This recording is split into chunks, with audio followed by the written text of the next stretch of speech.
একটি ভুল প্রথা যে অনেক দোকানদারকে দেখা যায় যে দোকান খোলার পর ঝাড়ু দেওয়ার আগে কোনো ভিক্ষুক এলে ভিক্ষাও দেয় না, কোনো ক্রেতা আসলে তার কাছে বিক্রিও করে না।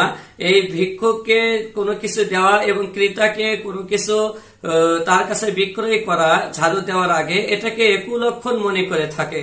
তো এই ধারণাটা ঠিক নয়। অনেকে মনে করে যে ঝাড়ু দেওয়ার আগ পর্যন্ত বেচাকেনাও করা যাবে না, ভিক্ষুককে কোনো ভিক্ষাও দেওয়া যাবে না, দিলে তাহলে আমার সারাটা দিন বেচাকেনা একেবারে ডাউন হয়ে যাবে, সারাদিন বেচাকেনা আমার খারাপ হবে।